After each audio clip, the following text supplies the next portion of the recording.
The morning sun cast long shadows across the marble floors of Buckingham Palace as Camilla Parker Bowles walked through the corridors with measured steps.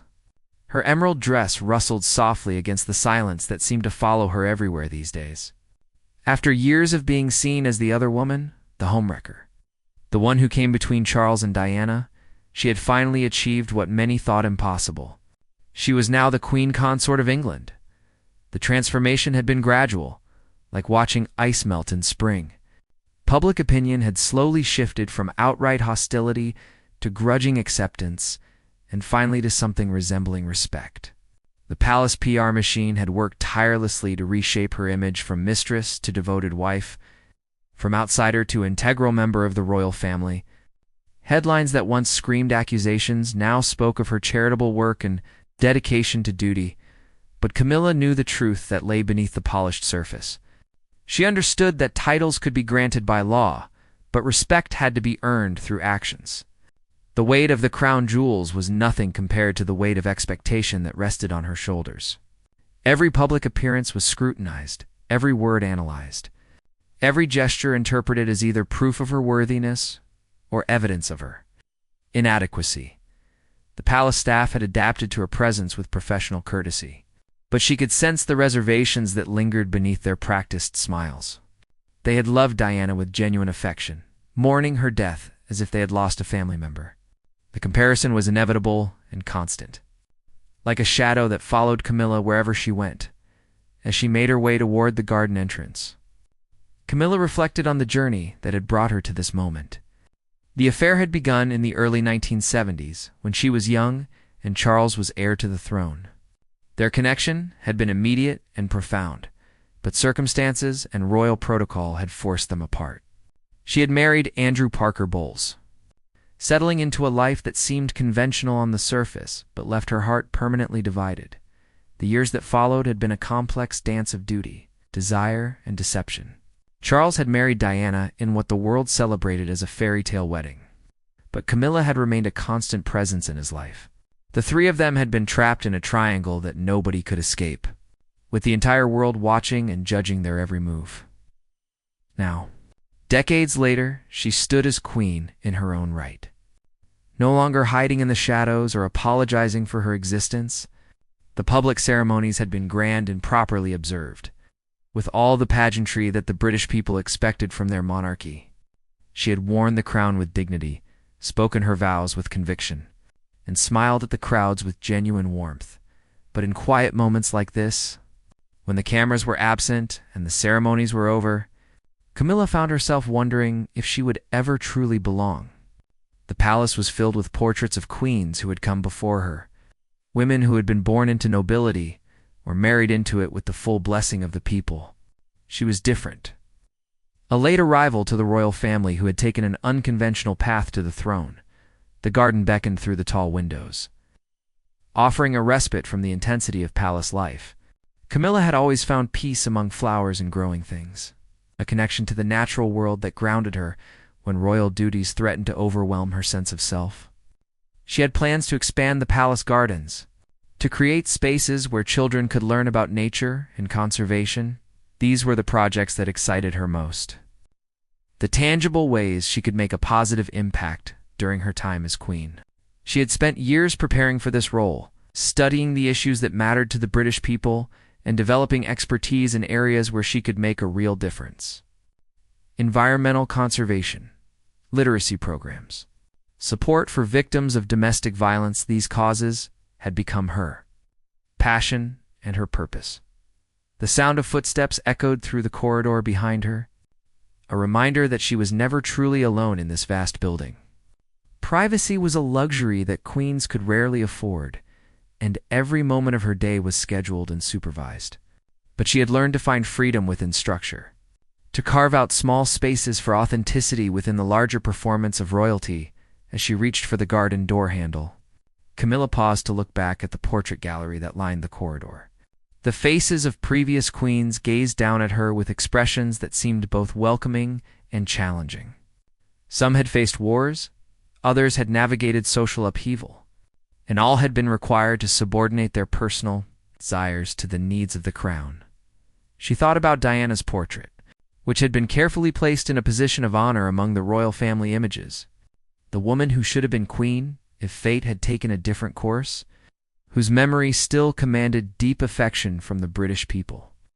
Camilla had made peace with Diana's legacy, understanding that her own role was not to replace the people's princess, but to serve the crown in her own unique way. The garden door opened to reveal a perfect English morning, with dew still clinging to the rose petals and birds singing in the ancient oak trees. This was where Camilla felt most like herself, away from the ceremonial requirements and public expectations that defined so much of her new life. Here, she could simply be a woman who loved growing things and found joy in the simple miracle of seeds becoming flowers. But even in this peaceful setting, she knew that challenges lay ahead. Being queen meant more than wearing beautiful clothes and attending state dinners. It meant earning the trust and respect of people who might never fully accept her, proving herself worthy of a position that she had gained through love rather than birthright.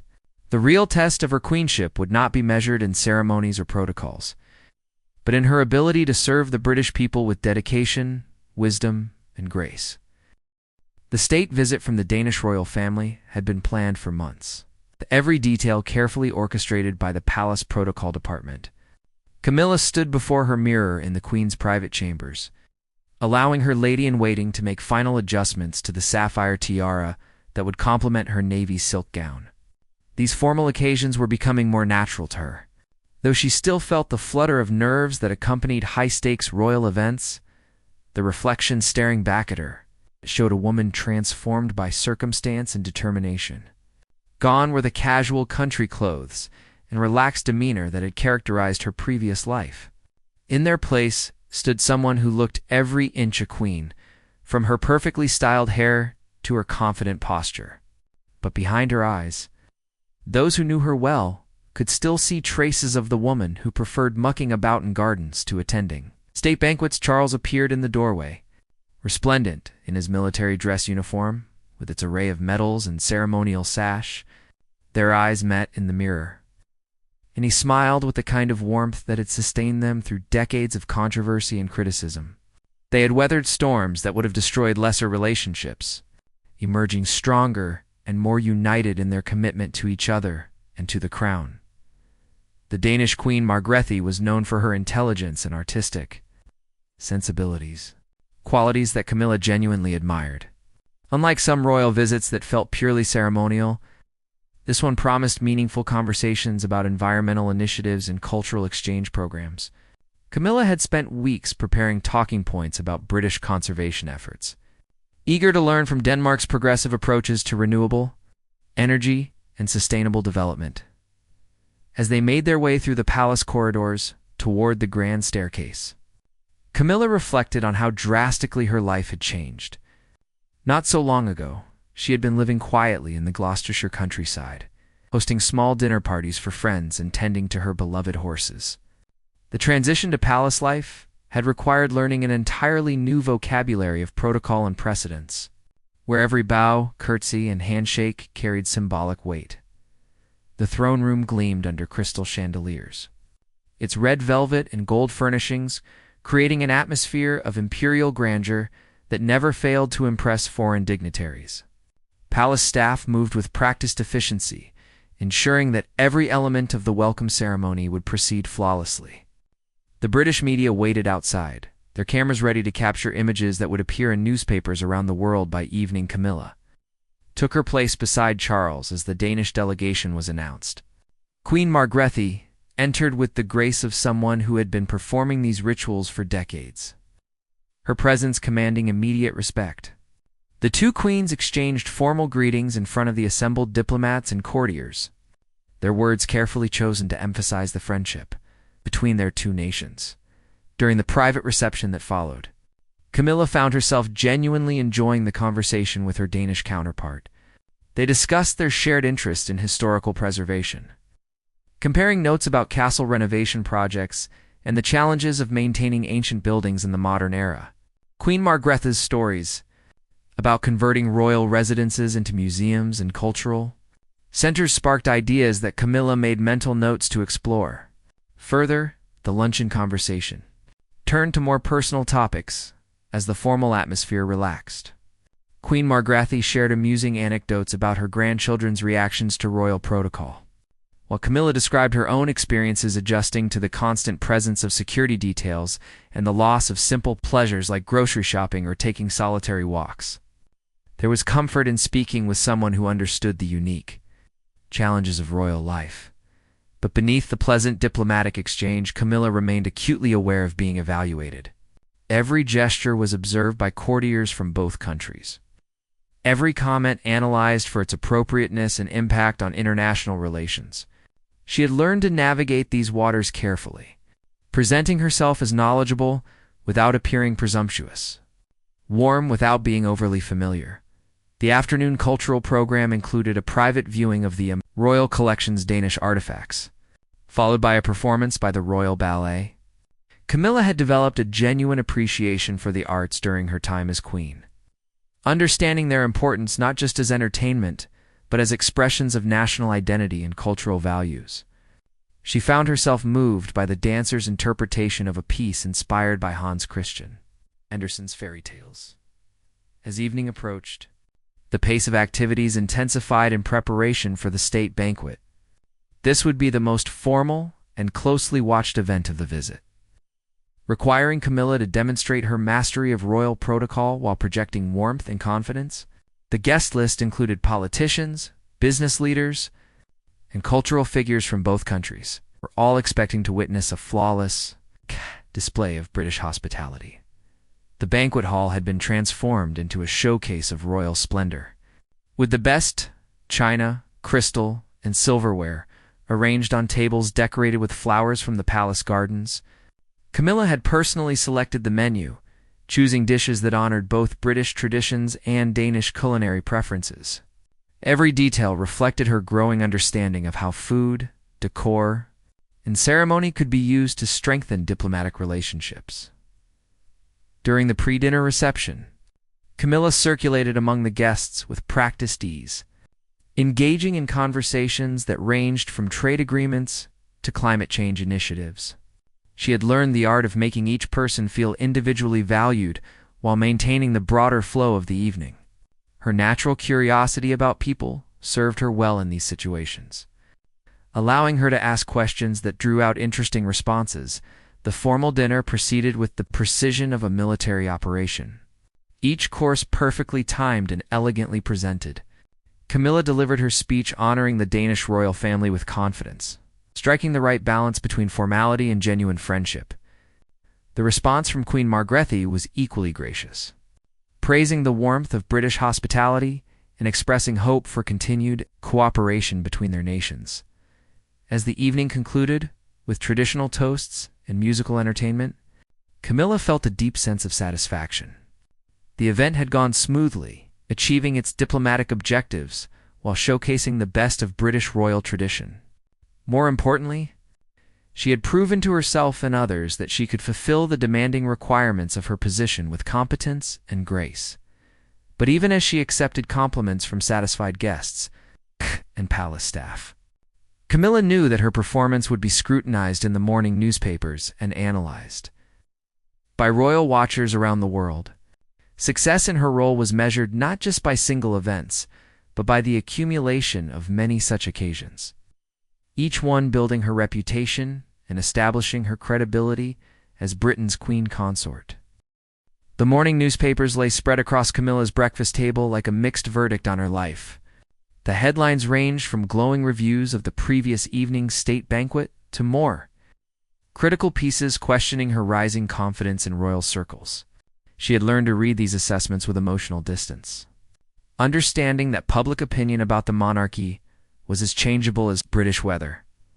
Her private secretary knocked softly before entering with the day's schedule, a carefully orchestrated sequence of engagements that would take her from a literacy charity visit in East India to a reception for Commonwealth ambassadors.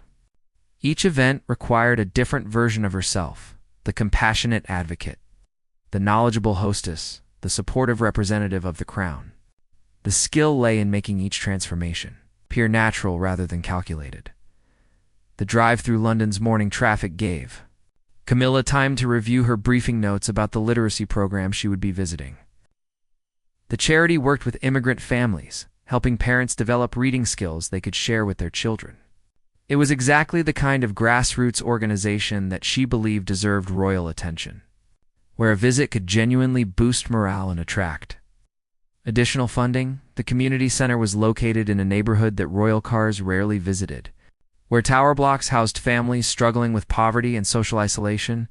Camilla had insisted on this type of engagement despite palace security concerns, believing that the monarchy needed to be relevant to all British citizens, not just those who attended garden parties and polo matches. The center's director, an energetic woman named Sarah, greeted Camilla with nervous excitement. She had clearly spent weeks preparing for this visit, ensuring that the building was spotless and the program participants were ready to demonstrate their progress. Camilla made a mental note to put the woman at ease, understanding how intimidating royal visits could be for people unaccustomed to such formality. Inside the main classroom, a group of mothers sat around tables covered with children's books and worksheets. Their faces reflected a mixture of pride and anxiety as they prepared to show the Queen their reading exercises. Camilla moved among them with genuine interest, asking about their home countries and the challenges of learning English while raising families in a new culture. One young mother, speaking heavily accented English, explained how the program had transformed her relationship with her 7-year-old son. Previously embarrassed by her limited reading skills, she had avoided helping him with homework. Now she was reading bedtime stories with confidence, sharing the joy of books that she had never experienced in her own childhood. Her story moved Camilla more than any state ceremony ever could. The children themselves were the day's real ambassadors, chattering excitedly about their favorite books and eager to show off their reading abilities.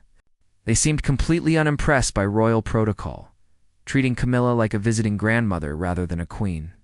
Their innocent acceptance provided a refreshing contrast to the careful choreography that surrounded most of her public appearances. During the program, demonstration, Camilla sat on a tiny plastic chair, reading with a group of 5-year-olds, her expensive outfit somehow perfectly appropriate in the modest classroom setting. The children giggled when she stumbled over a word and she laughed along with them, creating a moment of genuine connection that the accompanying photographers captured beautifully. The charity's impact statistics were impressive, but what struck Camilla most forcefully was the human dimension of their work. These families weren't seeking handouts or special treatment. They wanted the tools to build better lives for their children. The reading program provided more than literacy skills. It offered confidence, community, and hope for the future as she prepared to leave. Several parents approached Camilla with handwritten thank you notes and small gifts their children had made. A grandmother pressed a carefully wrapped package into her hands, explaining in broken English that her granddaughter had drawn a picture of the Queen visiting their school. These spontaneous gestures of appreciation meant more to Camilla than all the official presentations and formal ceremonies combined. The drive back to central London took her through neighborhoods that told the story of modern Britain, gentrified areas where young professionals lived alongside longtime residents, street markets selling foods from around the world, mosques and community centers that served as gathering places for diverse populations. This was the Britain that Camilla was learning to represent, complex and multicultural and far removed from the traditional images associated with the monarchy. The Commonwealth reception that afternoon required her to shift mental gears completely. The grand ballroom, filled with diplomats, high commissioners, cultural attaches representing dozens of nations across 6 continents. Each conversation required her to demonstrate knowledge of different countries' current affairs and cultural sensitivities. A far cry from the intimate classroom discussions of the morning, she moved through the reception with practiced diplomatic skill, discussing trade relationships with the Australian High Commissioner, cultural exchange programs with representatives from African nations, and environmental initiatives with diplomats from Caribbean islands facing climate change challenges. The breadth of knowledge required was staggering, covering everything from agricultural policies to educational systems to religious traditions. During a conversation with the Indian High Commissioner, Camilla found herself drawing on knowledge gained from her morning visit. When he mentioned concerns about literacy rates in rural Indian communities, She was able to share insights about successful integration programs in London, creating an unexpected connection between her diverse royal duties. The formal speeches that concluded the reception emphasized the Commonwealth's shared values and common purpose. But Camilla understood that the real work happened in individual conversations and personal relationships.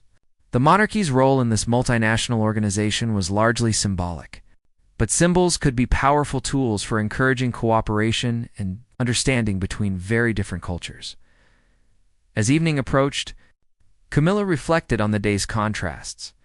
She had spent the morning with immigrant mothers learning to read English, children's books, and the afternoon with sophisticated diplomats discussing international policy.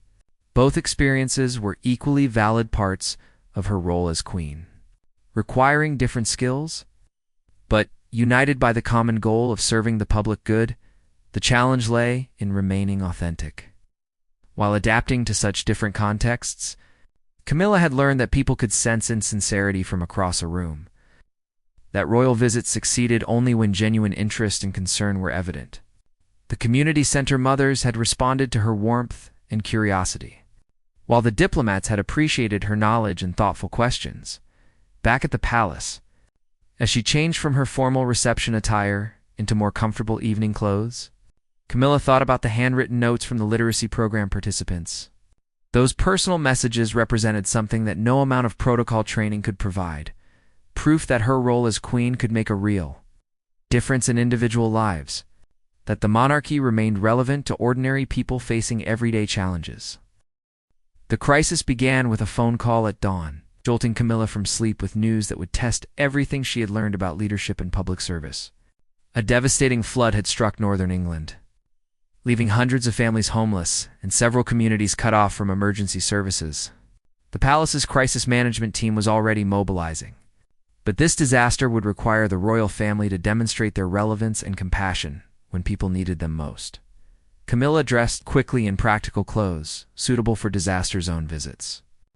Abandoning the carefully planned wardrobe selections that usually governed her public appearances, the urgency of the situation had stripped away the normal layers of protocol and preparation, demanding immediate action rather than careful choreography. She felt simultaneously nervous and energized by the prospect of responding to a genuine emergency rather than attending another ceremonial function. Helicopter flight over the affected regions revealed the scale of the catastrophe below. Entire villages were submerged under brown floodwater, with only church spires and rooftops visible above the surface. Emergency vehicles formed long convoys on higher ground, while rescue boats moved between houses searching for stranded residents. The sight humbled Camilla, reminding her of how quickly natural forces could overwhelm human planning and preparation. At the first evacuation center, housed in a converted school gymnasium, Camilla encountered scenes that would stay with her forever. Families huddled on camp beds, surrounded by the few possessions they had managed to salvage from their flooded homes. Children clutched sodden toys while their parents tried to maintain composure. Despite losing everything they had worked years to build, the air smelled of damp clothing and disinfectant, with the constant murmur of worried conversations providing a soundtrack to displaced lives. Unlike her usual carefully managed public appearances, this visit had no predetermined schedule or scripted interactions. Camilla moved through the evacuation center guided by instinct and genuine concern, stopping to listen to personal stories of loss and resilience. An elderly man showed her photographs of his garden, describing decades of careful cultivation now buried under toxic floodwater. His wife quietly wept as she explained how their wedding album had been destroyed, along with irreplaceable family photographs spanning 3 generations. The volunteer coordinators were exhausted from working around the clock to provide basic necessities for the evacuees. They had transformed the school's classrooms into sleeping areas for families with young children, while the gymnasium served as a communal dining and social space. Local businesses had donated food, clothing, and toiletries. But the organizational challenge of meeting everyone's needs was overwhelming the small team of organizers. Camilla rolled up her sleeves and began helping wherever assistance was needed. She served tea to tired emergency workers, helped sort donated clothing by size and type, and spent time reading to children who were confused and frightened by their sudden displacement from familiar surroundings.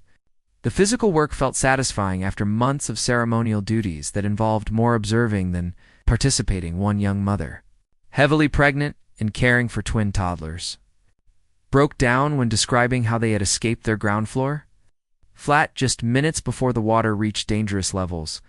She had no family nearby and few financial resources to rebuild their lives from scratch. Camilla listened without offering empty reassurances, understanding that sometimes the most helpful response was simply bearing witness to someone's pain and fear. The local emergency services coordinator, a harried woman named Janet, initially treated Camilla's arrival as another complication in an already chaotic situation. She had no time for royal protocol when people's lives were at stake and resources were desperately stretched. But as she watched the Queen working alongside volunteers without fanfare or special treatment, Janet's attitude began to shift toward grudging respect. When television news crews arrived to cover the royal visit, Camilla made a calculated decision that surprised her security detail and palace press officers. Instead of participating in formal interviews or photo opportunities, she continued working with the evacuation center volunteers, allowing the cameras to capture her engaged in unglamorous but necessary tasks. The resulting footage would be far more powerful than any prepared statement. The afternoon brought news of additional flooding in communities further downstream, where rising water levels threatened a care home for elderly residents. Emergency services were stretched too thin to evacuate everyone immediately, creating a potentially life-threatening situation. Against the advice of her security team, Camilla insisted on visiting the facility to assess the situation personally and provide whatever assistance she could offer. The care home sat on slightly elevated ground that had provided false security. As water levels continued rising throughout the day, the facility's administrator, visibly stressed and coordinating multiple emergency responses simultaneously, explained that they had 43 residents with varying degrees of mobility and health issues. Local emergency services could transport only a few people at a time, and private transport companies were reluctant to risk their vehicles in the dangerous flood conditions. Camilla immediately began working with the care home staff to identify the most vulnerable residents who needed priority evacuation. She helped pack essential medications and personal items while coordinating with palace staff to arrange additional transportation resources. The Queen's presence seemed to galvanize both the care home workers and the emergency responders, who doubled their efforts to ensure everyone's safety. As evening approached, the final residents were successfully evacuated to higher ground. But the day's experiences had fundamentally changed Camilla's understanding of her role as Queen. She had witnessed firsthand how natural disasters could strip away the social and economic divisions that usually separated people, creating common ground based on shared vulnerability and mutual assistance. The long drive back to London gave her time to process the emotional impact of the day's events. She had seen British communities at their best and worst, neighbors helping neighbors, volunteers working beyond exhaustion, and emergency services personnel risking their own safety for others. But she had also witnessed the inadequate infrastructure and limited resources that left some people more vulnerable than others during crises that evening. Instead of attending a scheduled palace reception, Camilla remained in her private chambers writing personal notes to the families she had met during the day. She wanted each person to know that their individual stories had been heard and remembered, that their suffering mattered to the royal family beyond the public relations value of disaster visits. The newspaper coverage the following morning focused extensively on Camilla's hands-on response to the flooding emergency. Editorial writers praised her decision to abandon royal protocol in favor of practical assistance, noting that she had demonstrated leadership qualities that went far beyond ceremonial obligations. For the first time since becoming queen, the coverage was uniformly positive and focused on her actions rather than her controversial path to the throne. But more importantly for Camilla herself, the disaster response had provided clarity about what kind of queen she wanted to be. The ceremonial duties and diplomatic obligations would always be part of her role, But she now understood that her most meaningful contributions would come through direct engagement with people facing real challenges and genuine hardship. 3 months after the flooding crisis, Camilla found herself facing a different type of challenge that would test her growing confidence in ways she had never anticipated. The annual Trooping the Color ceremony was approaching. The grand military parade that celebrated the monarch's official birthday and represented one of the most important traditions in the royal calendar. This year, for the first time, she would play a central role in the ceremonies as queen consort. The preparation for such events was exhaustive, involving weeks of rehearsals, protocol meetings, and coordination between multiple military units and palace departments. Every gesture would be scrutinized by millions of viewers worldwide. From the precise timing of her appearance on the palace balcony to the appropriateness of her chosen outfit and jewelry, the weight of tradition pressed down on her like a physical force. But beyond the ceremonial complexity, a more personal challenge. Diana had been beloved at these events. Her natural grace and obvious enjoyment of the military pageantry, creating some of the most iconic images of her time as Princess of Wales. The comparison would be inevitable. And Camilla knew that many people attending the ceremony had never fully accepted her right to stand where Diana should have been. The morning of the ceremony dawned bright and clear. Perfect weather for the thousands of spectators who had gathered along the mall and around Buckingham Palace. From her bedroom window, Camilla could see the crowds already forming, their colorful clothing and enthusiastic chatter creating a festive atmosphere that lifted her spirits despite her underlying nervousness. Her dresser helped her into the powder blue coat dress and matching hat that had been chosen months earlier. Accessories selected to complement but not compete with the military uniforms that would dominate the visual spectacle. The sapphire brooch that completed her ensemble had belonged to the Queen Mother, a deliberate connection to royal history that acknowledged her. Positioned within the family's continuing story, Charles appeared in his military dress uniform.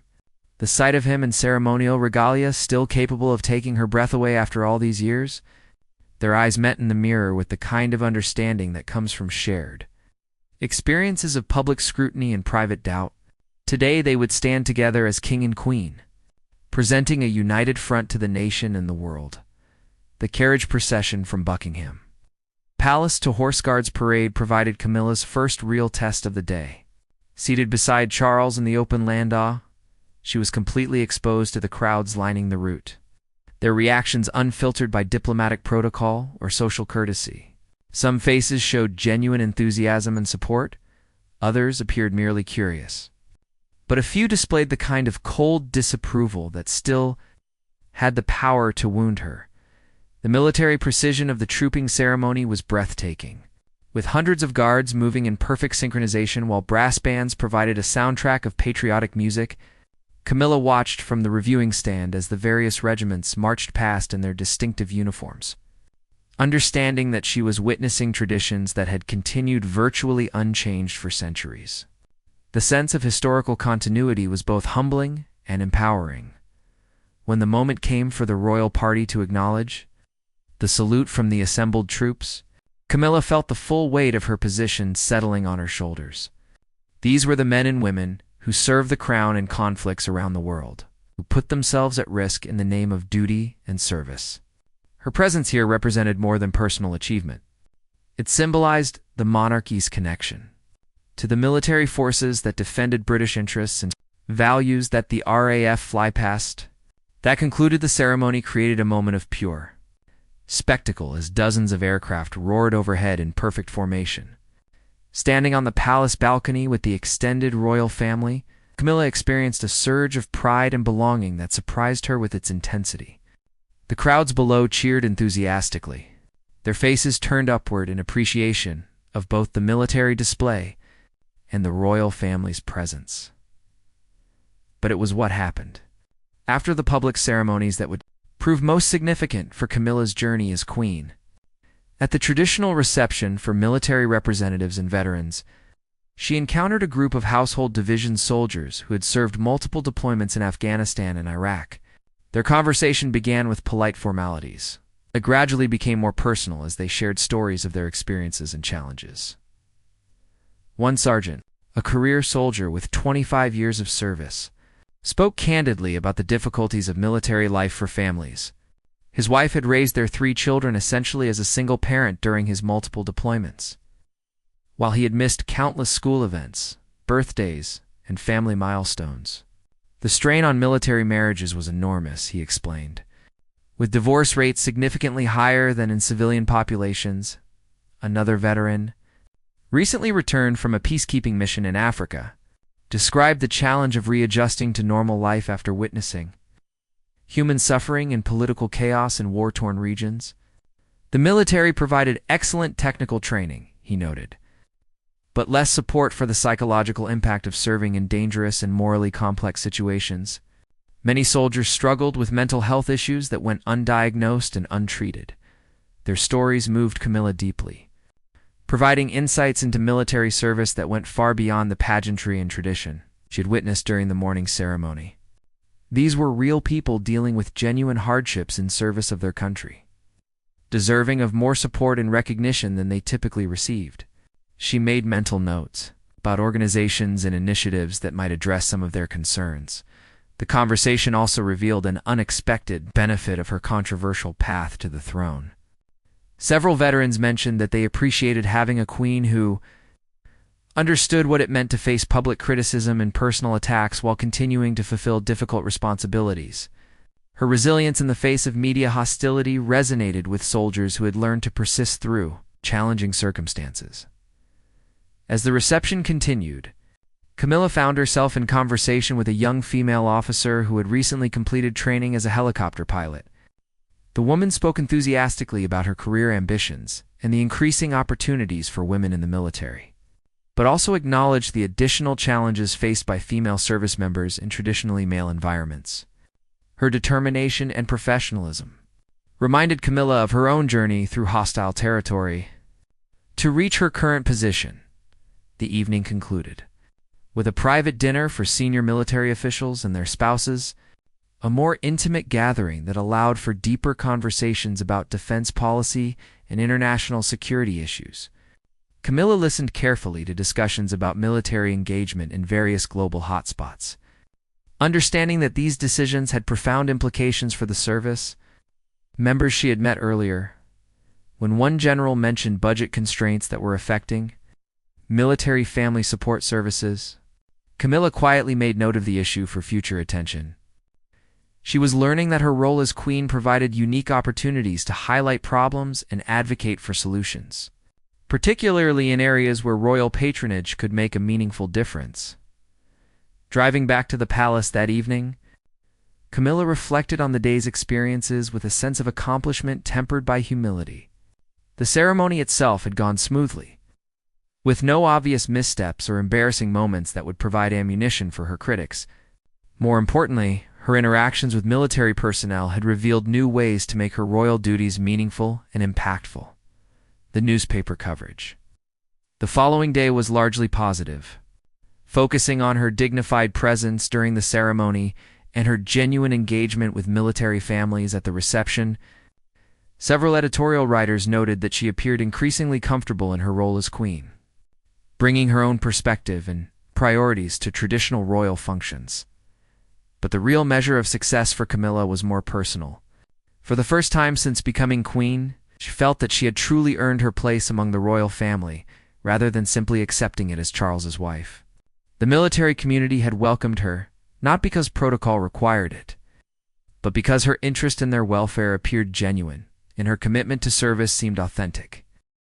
The autumn morning brought unexpected drama to Buckingham Palace when a security breach resulted in an unprecedented confrontation that would define Camilla's reign more clearly than any ceremonial occasion or diplomatic triumph.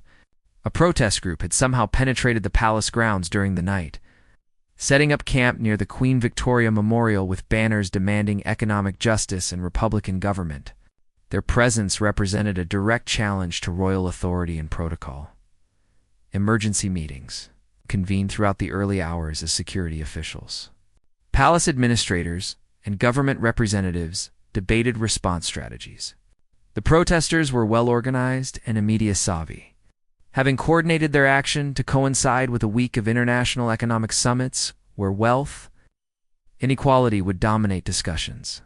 Their timing was calculated to maximize embarrassment for the monarchy and the government alike. Camilla received briefings about the situation while having her morning tea. Learning that the protest group included university students, unemployed workers, and housing activists united by frustration with economic policies, they blamed on political leaders who seemed disconnected from ordinary people's struggles. Their demands included higher taxes on wealth, increased social spending, and the abolition of hereditary privilege symbolized by the monarchy itself. The immediate response from Palace. Security was predictably focused on removal and containment. Legal advisors confirmed that the protesters were trespassing on royal property and could be arrested immediately, while communications staff prepared statements emphasizing the importance of respecting private property and legal procedures. The standard approach would involve minimal engagement and maximum force to restore order as quickly as possible. But Camilla surprised everyone by requesting a different approach. Against the strong advice of her security detail and private secretary, she announced her intention to meet with the protesters personally before any arrests were made. The decision sent shockwaves through the palace hierarchy, where such direct engagement with political activists was considered both dangerous and inappropriate for someone in her position. Her determination to face the protesters stemmed from experiences during the flood crisis months earlier, when she had witnessed firsthand the struggles of ordinary British families. The economic inequality that the demonstrators were protesting wasn't abstract political theory to her anymore. It was the reality of the single mothers she had met at literacy programs, the elderly residents evacuated from flooded homes, and the military families dealing with financial hardship while serving their country. The walk across the palace courtyard felt like the longest journey of her life, with every step taking her further from the safety of royal protocol and closer to an encounter that could define her legacy forever. Her security team formed a protective circle around her, their tension palpable as they scanned for potential threats among the 30 or so protesters who had gathered around their makeshift camp. The protesters' spokesman was a young man named Marcus, a university graduate working to part-time jobs while living in shared accommodation he could barely afford. His articulate anger and obvious intelligence made him a formidable opponent for anyone attempting to dismiss the group's concerns as misguided idealism. He had come prepared for confrontation with palace officials and police officers, not for a face-to-face. It's a conversation with the Queen herself. The exchange that followed was unlike anything in modern royal history. Marcus challenged Camilla directly about the monarchy's role in perpetuating social inequality, questioning her right to live in luxury while British families struggled with poverty and homelessness. His words were respectful but uncompromising, reflecting years of frustration with political systems that seemed designed to benefit the wealthy at the expense of everyone else. Camilla's response surprised both the protesters and her own advisors. Instead of defending royal privilege or dismissing their concerns, she acknowledged the validity of their grievances while explaining her own perspective on the monarchy's potential role in addressing social problems.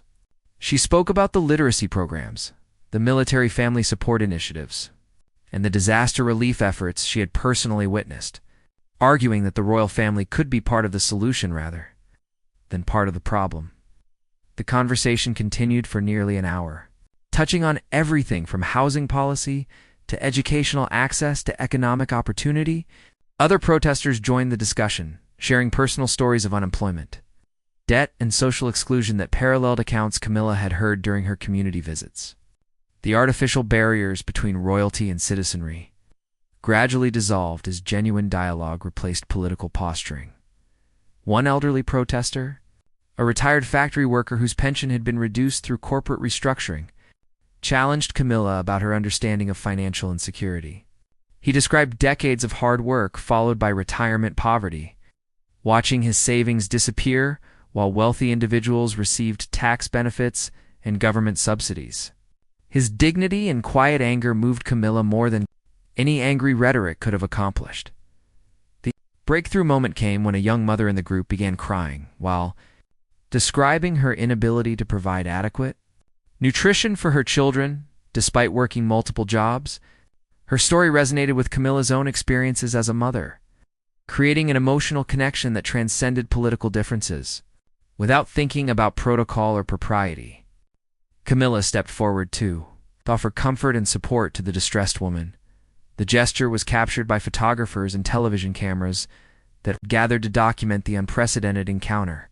The image of the Queen consoling a tearful protester would become one of the defining moments of her reign, symbolizing a monarchy willing to engage with criticism rather than simply dismissing it. The human connection visible in that photograph spoke more powerfully than any prepared statement or official response. As the conversation drew to a close, Camilla made an unexpected proposal. Rather than simply ending the protest through arrests or eviction, she invited the group to participate in ongoing discussions about how royal resources and influence could be directed toward addressing the social problems they had highlighted. The offer was genuine, backed by her commitment to use her platform for meaningful social engagement rather than ceremonial obligations. The protesters agreed to end their occupation peacefully in exchange for regular meetings with palace officials and opportunities to present their policy proposals to government ministers. More significantly, Camilla committed to visiting the communities and organizations they represented, learning firsthand about the social challenges that had motivated their demonstration. The agreement satisfied both sides while avoiding the confrontation that everyone had expected. The immediate aftermath of the encounter created intense media speculation about Camilla's political judgment and the monarchy's constitutional role. Conservative commentators criticized her decision to legitimize protest activities, while progressive voices praised her willingness to listen to dissenting views. The debate reflected broader questions about the royal family's relevance and responsibilities in modern democratic society. But for Camilla personally, the confrontation had provided clarity about the kind of queen she wanted to be. The floods had shown her the importance of direct service during crises. The military reception had demonstrated the value of understanding institutional challenges. And now the protest had revealed the necessity of engaging with social criticism rather than simply ignoring it. The guard who had witnessed the entire encounter was Sergeant James Morrison, a career soldier responsible for palace security, who had served in Afghanistan and Iraq before accepting his current assignment. He had been prepared to arrest the protesters and restore order through force, following standard security protocols designed to protect the royal family from potential threats. But watching Camilla's interaction with the demonstrators had profoundly changed his understanding of leadership and service. Her willingness to listen to harsh criticism, to acknowledge legitimate grievances, and to seek common ground rather than simply asserting authority, demonstrated a kind of courage that he recognized from his military experience. The best officers he had served under were those who led through example rather than intimidation, who earned respect through their actions rather than demanding it. Through their rank, as he filed his security report that evening, Morrison reflected on what he had witnessed. The Queen had faced down hostile critics not with force or dismissal, but with genuine engagement and human compassion. Her approach had diffused a potentially dangerous situation while opening possibilities for positive change that might benefit the very people who had challenged her authority. The transformation was complete. Camilla had evolved from a controversial figure, seeking acceptance, to a confident leader willing to confront difficult truths about modern Britain. Her journey to this moment had been painful in public, but it had prepared her for exactly this kind of challenge. The protest had tested her commitment to service over privilege, and her response had proven that she understood the difference between being queen and earning the right to lead.